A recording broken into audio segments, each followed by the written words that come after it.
Hey YouTube, welcome back to Universe X, and today we're going to be going over the next 6 cards from the anniversary box. Going to keep it short and simple, and then I think tomorrow we'll go into the latest regional happening in Spain, because I think it has some very relevant info when it comes to the meta. So I hope you guys are entertained, and I hope you guys enjoy. A lot of people were really digging the tournament coverage I put out last time, and I think the deck lists are going to be out today. So, yeah, we're gonna have a lot to talk about this week. It's a joyous occasion. So with that being said, I just want to give a shout out to the official Dragon Ball Super card gaming channel page that you can find on Facebook. Go there, like the page, because it's gonna be where you get these official spoilers as well as announcements for our game, pretty much in product, events and all these things. Second, I would like to give a shout out to the unofficial discussion group, where you can find plenty of people talking about this, as well as the unofficial Reddit. And you know what, while you're at it, you might as well go over and join the Discord. But when it comes to supporting the UniX brand, you can either subscribe to this channel, like the video, comments on the video trends. We love that here. You can also check out my other channels, UniX DB as well as UniX Mag. So yeah, with that all being said, let's hop right in and let's talk about these new cards.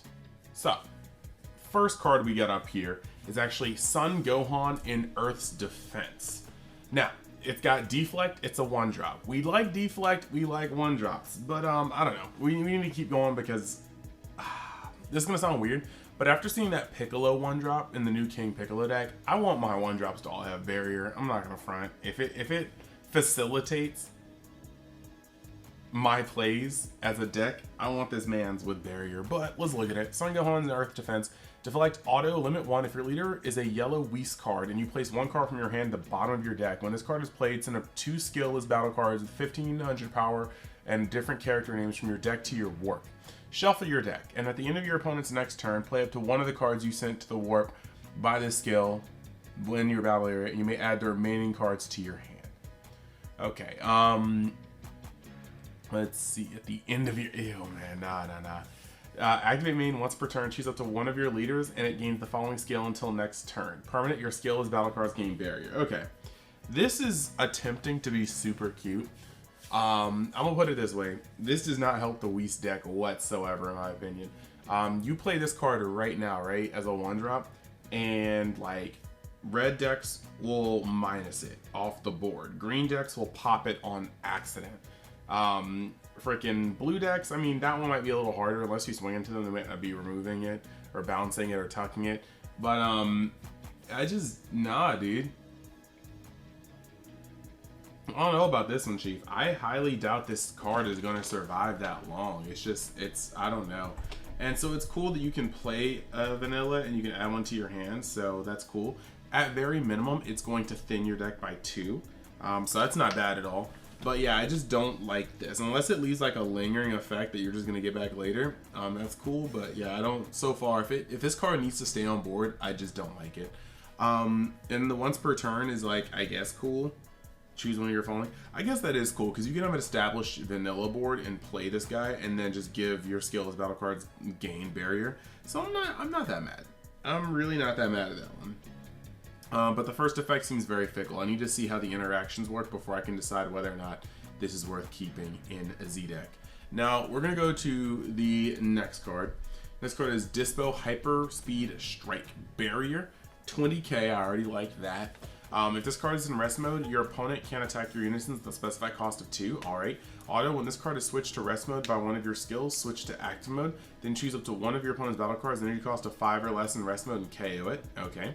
Activate main, limit 1, yellow. If your leader card is a yellow topo card, and you have a unison with a specified cost of 2 in play, draw 1 card, and then play this card from your hand. Alright. So this guy gets played for 2. He's a 20k with barrier. That's hot. No deflect, but we can't make him too busted. And then if he switched to rest mode by 1 of your skills, you immediately switch him to active mode, and then choose 1 of your opponent's battle cards, and then you cost of 5 or less and KO it. And the cool part about this is that he actually has, that's not a limit 1 auto. So if you find multiple ways to tap this dude, he is going to just multiple times untap himself and blow stuff up. And I think that's pretty neat. I would have to revisit Topo to see how it interacts, because it has been a hot minute since that deck has been played. And I've never actually played the deck, so I definitely want to see what this is working for and see if it's enough to, enough of an asset to let Topo do its thing. This next card, SS3 Gotenks, Invincible Fist. You got Deflect, Triple Strike, that's pretty cool. Union Fusion, yellow. You got the Sun Goten GT and Trunks GT. Permanent, if your leader is a yellow Gotenks Adolescence card, you can choose battle cards in your drop area when choosing cards to use in this card's Union skill. It's pretty hot. If you do, place the chosen cards at the bottom of your deck in any order. Very, very nice. Then, when this card is played, draw one card, choose up to one of your opponent's battle cards, ignoring barrier, negate its skills for turn, switch to rest mode, and then choose two of your opponent's battle cards in rest mode, KO them. This is a boss card, man. Sucks doesn't have deflect. Oh wow, it does have deflect, my bad. Deflect, Triple Strike. I thought it didn't have barrier, that's my bad. Okay, well, now that this guy has deflect and Triple Strike, this guy is pretty hot. He will come down and turn something to the side and then negate its skills. But then he's also going to choose up two of your opponent's battle cards and rest mode and KO. Juicy. This is actually juicy. Nullifying essentially 3 cards on the board. I like this. Now, I'm going to have to talk to Anni, my resident yellow Gotenks lover, but like I think this card is pretty cool. Yellow has so many defensive cards, so many extenders, so many utility cards. I think that yellow is often in need of just strong closing game boss monsters, and a deflect Triple Strike for 3 energy could be one of them. Next, you've got SS3 Broly, Surpassing Legend. Double Strike, Z Awaken for 2. If your life is at 4 or less, then it's your turn. Black Broly, so only your turn. Auto discard 2 cards from your hand. When this card is placed in your lead area, play up to 1 SS3 Broly Sand Berserker from your drop, ignoring its permanent skill. Alright. At the start of your opponent's main phase, remove this card from the game. Okay. So they made it so you can't turn it into a 30k on your opponent's turn. That's interesting. Activate main once per turn. Place up to 1 non-black battle card, or card from your battle area into its owner's drop. Choose up to 1 of your opponent's battle cards, send it to the owner's warp, and your opponent sends 1 card from their hand to the warp. I don't know what this deck's supposed to be doing, because this is about to be on a black Broly, so this is definitely going over that silly movie Broly. At the same time, discard 2 cards from your hand.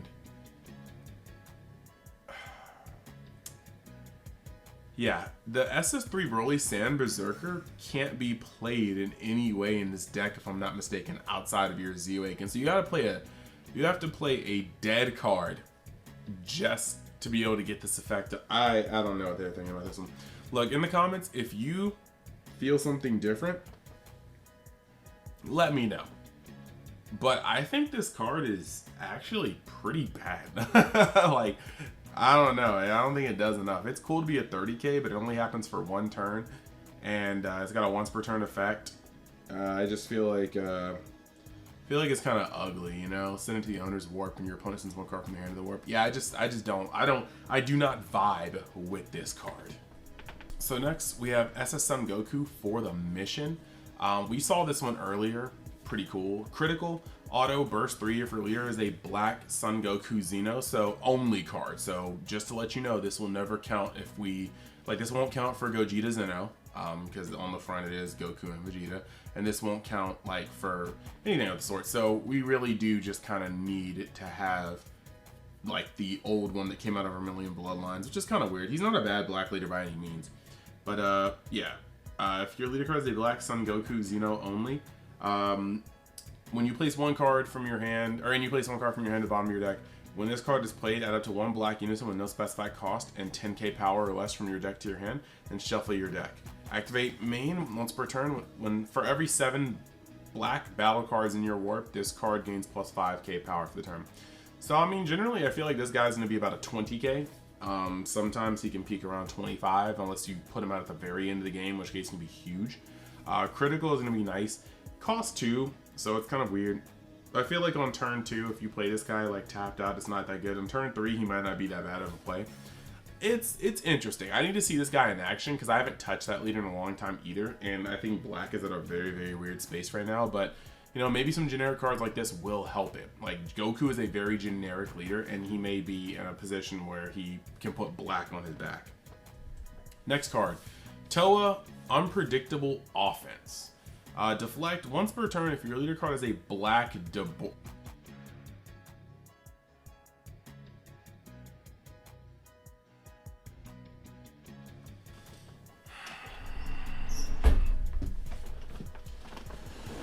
Alright.